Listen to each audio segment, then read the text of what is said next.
प्रचार एवं प्रकाशक विभाग के कांग्रेस कमेटी के तीरथ मिश्रा जी पास मौजूद हैं। आइए जानते हैं आजकल जो चल रहा है वन नेशन वन इलेक्शन। तो इसमें रामनाथ कोविंद जी ने एक कमेटी के अध्यक्ष बने हुए हैं और जबकि ये पूर्व राष्ट्रपति भी हैं और संवैधानिक पद पर रहते हुए एक राजनीतिक दखल इनके द्वारा किया गया। कहाँ तक ये सही है? सबसे पहले तो जमाल भाई आपका ढेर और सज्जाद न्यूज़ चैनल का बहुत बहुत धन्यवाद कि आप आए, आपने हमारा विचार लेने के लिए मैं कोटिशाह आपका आभारी हूँ। रही बात राष्ट्रपति से बड़ा, मेरी अपनी समझ में भारत के अंदर कोई दूसरा संवैधानिक पद नहीं होता है। तो जब आप भारत के अपने मुल्क के सर्वोच्च पद को सुशोभित कर चुके होते हैं, और जो नंबर दूसरी बात मैं यहाँ ये भी उल्लेख करना चाहूँगा कि राष्ट्रपति सभी के होते हैं, वो दल विशेष के नहीं होते हैं।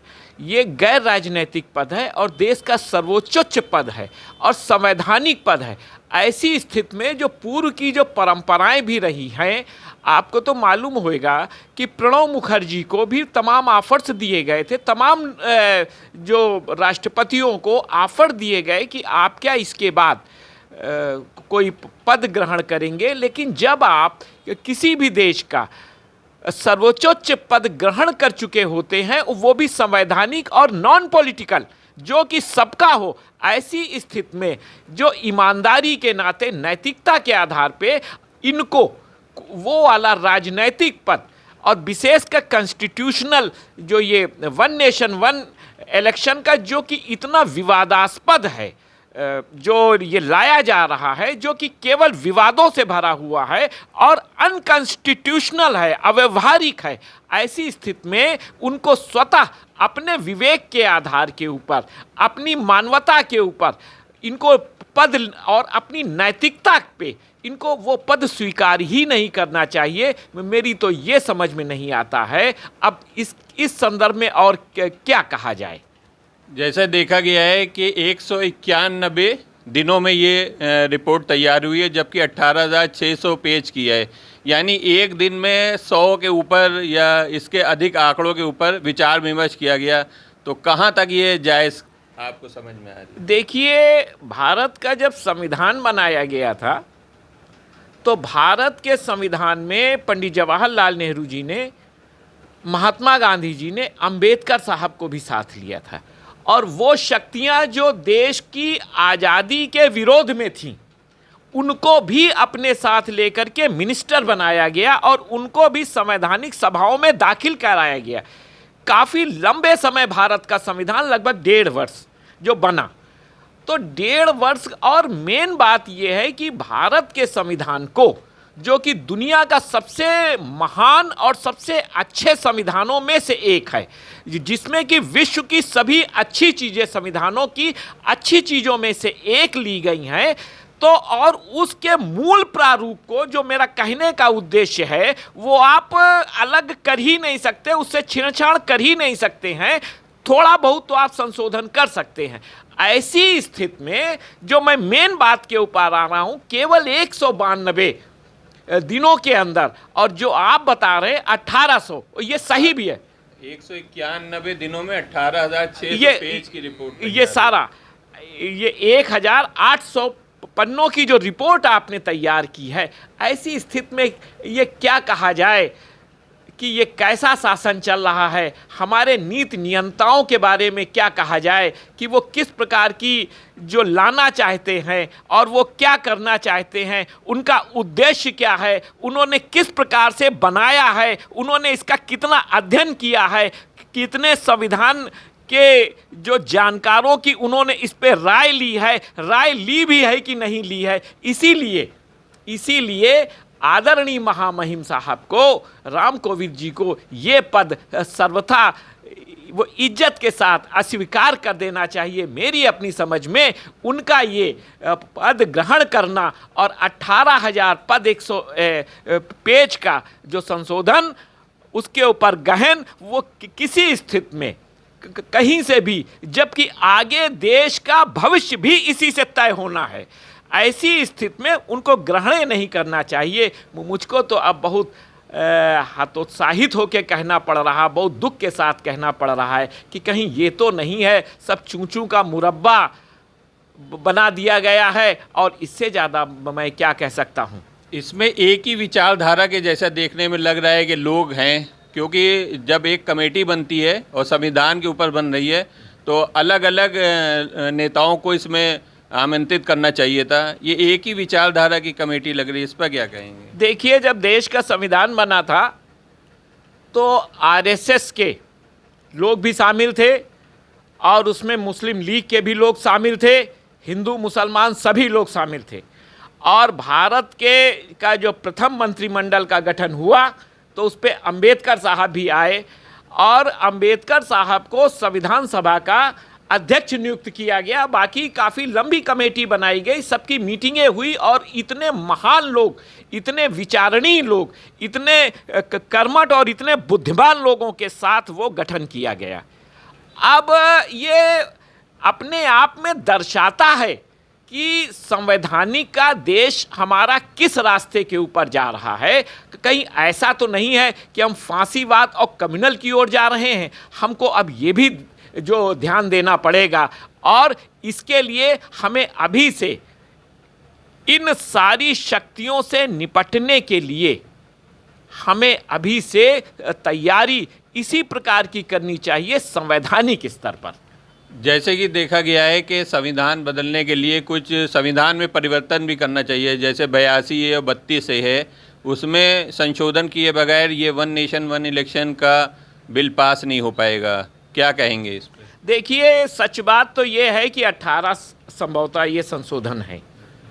किसी भी एक के लिए 18 संशोधन होना अपने आप में दर्शाता है कि ये अनकॉन्स्टिट्यूशनल काम हो रहा है, अव्यवहारिक काम हो रहा। अब जैसे आपने बताया कि और आदरणीय प्रधानमंत्री महोदय साहब ये जैसे बिल आ रहे हैं वन नेशन वन इलेक्शन में, अब 1 सेकंड के अंदर अपनी बात 1 मिनट के अंदर जरूर कहूँगा, ये कैसे पॉसिबल है?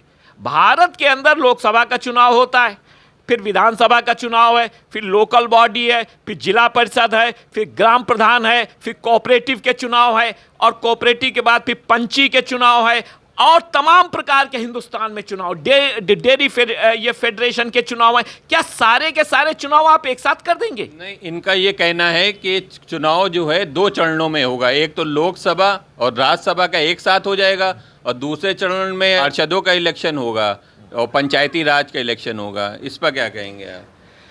अगर लोकसभा हंग आती है और अगर लोकसभा हंग आने के बाद वो गठन नहीं हो पाती है और अगर गठन होने के 6 महीने के बाद भंग हो जाती है तो उस स्थिति पे क्या होएगा? यही मेरा सवाल था कि जैसे कि राज्यसभा भंग हो गई या राज्यसभा अल्पमत में आ गई तो पुनः इलेक्शन हो जाएगा, लेकिन जब लोकसभा भंग हो गई या लोकसभा अल्पमत में आ गई तो ऐसे में क्या होगा? भारत में सम्मानित जमाल साहब वो राष्ट्रपति शासन के का कोई का वो भारत के संविधान में कोई वो सूचीबद्ध नहीं है।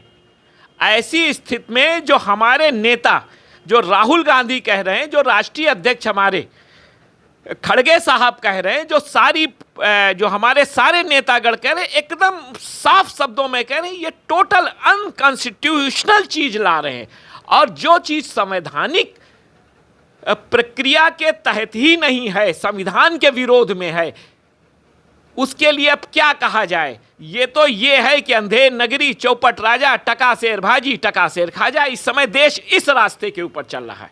मंत्रिमंडल ने जैसे ये बिल को पास कर दिया, अब शीतकालीन सत्र में पास होना है, क्या लगता है कि पास हो पाएगा? मेरे विचार से कि प्रत्येक सांसद को, चाहे वो किसी पार्टी का हो, उसको अपनी अंतरात्मा की आवाज पर और भारत के संविधान को बचाने के लिए वोट करना चाहिए, सारे पार्टी से हट करके। चूंकि ये अनकॉन्स्टिट्यूशनल है, अव्यवहारिक है, देश को बर्बाद करने वाला है, देश का सामुदायिक और सारा सौहार्द बिगाड़ने वाला है, देश को गहरे गड्ढे में ये बिल लाने वाला है, इसलिए इसका रिजेक्शन करना चाहिए।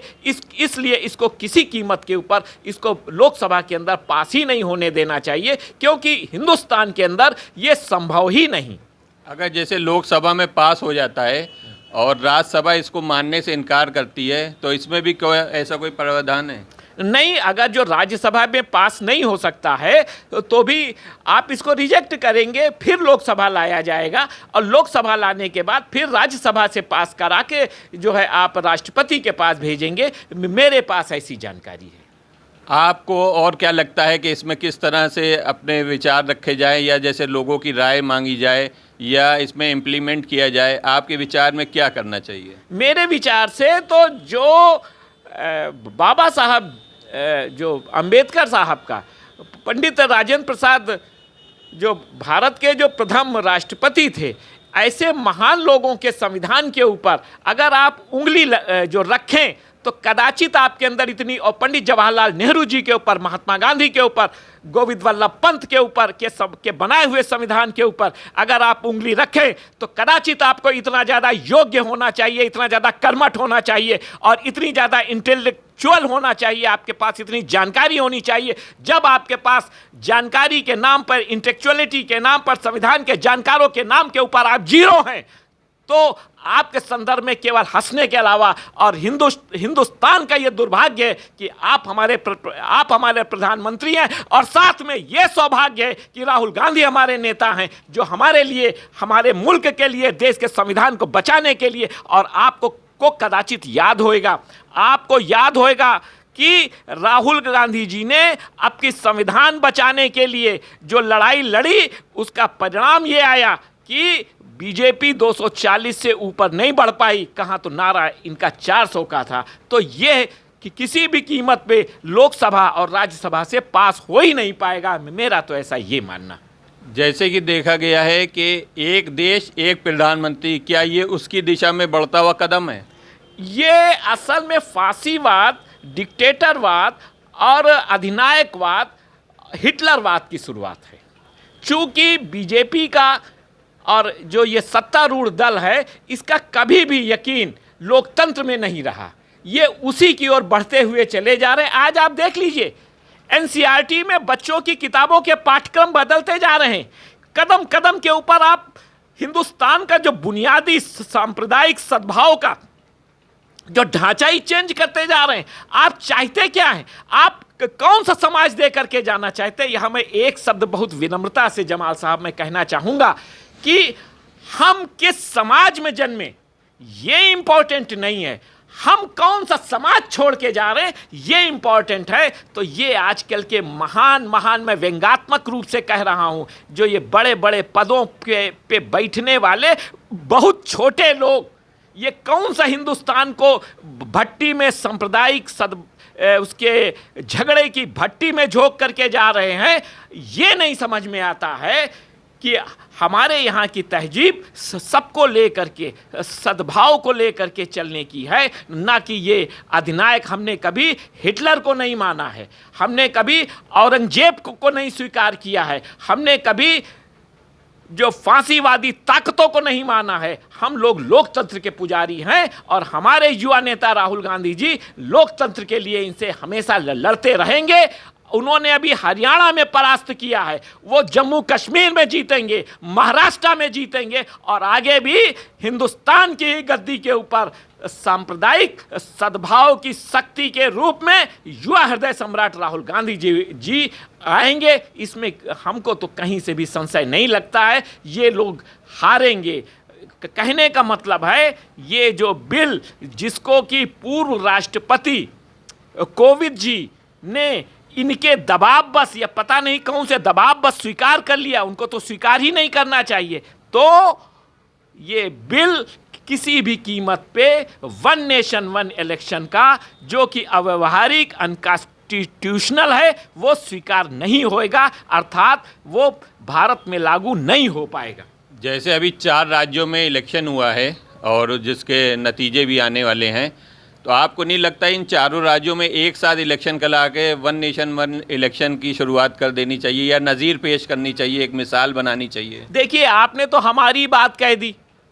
अगर ये वन नेशन वन इलेक्शन के इतने ही बड़े आदरणीय मोदी साहब पक्षधर होते, मुझे नाम लेने में कोई संकोच नहीं है, चूंकि आप जो भारत के प्रधानमंत्री हैं, तो आपने काहे नहीं 4 के चारों, जबकि ड्यू डेट थी, आपने क्यों नहीं करा लिया? किसने रोका था आपको? लेकिन चूंकि सब जगह अगर आप हारते तो आपका बैंड और ज़्यादा अच्छी तरीके से बच जाता।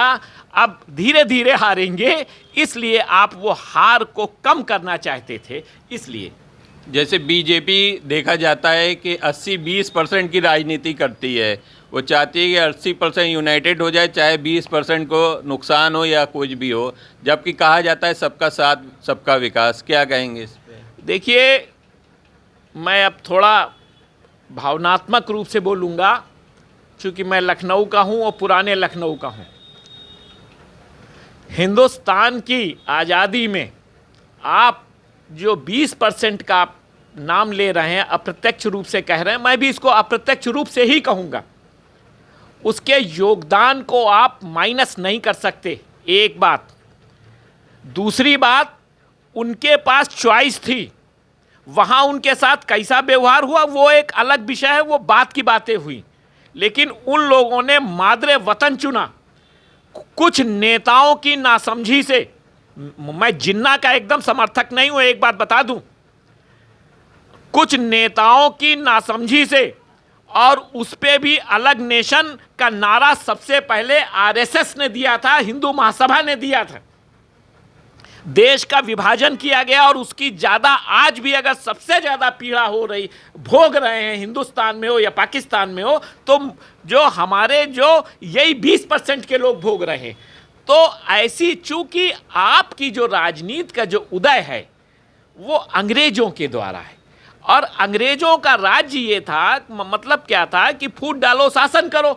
आपका मामला कोई विकास की ओर नहीं है, आपका मामला कोई इंफ्रास्ट्रक्चर बढ़ाने के लिए, देश के विकास के लिए, जीडीपी बढ़ाने के लिए, रोजगार देने के लिए, इसके बारे में आपको ABCD कुछ आता ही नहीं। कॉन्स्टिट्यूशन कैसे बदला जाए इसका आप स्वरूप छेड़ क्या पाएंगे कि नहीं पाएंगे ये भी आपको नहीं मालूम। 192 दिन के अंदर आप 18,000 पेजों का संशोधन ले आते हैं।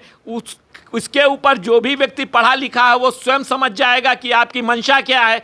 तो सब कुछ तो स्पष्ट है। हाँ, ये सही है कि आप उसका भय दिखला करके 80% का और लड़ाई और झगड़ा करा करके ये आप 20% के साथ ऐसा खेल खेलने का नाटक कर रहे हैं, और आप ये भी चाहते हैं कि 80% वाले लोग 20% के लोगों के दबाव में रहें, ताकि वो सारे के सारे यूनाइट होकर के कि देखो देखो नहीं 20% वाले आकर के तुमको दबा ले जाएंगे, वो पूरा का पूरा वोट चला जाएगा। आज ये देश का सबसे विडंबना है, देश का ये सबसे दुर्भाग्य है। बेबाकी से जवाब देते थे ये तीरथ दास मिश्रा जी। सज्जाद टाइम न्यूज़ से मैं जमाल मिर्ज़ा।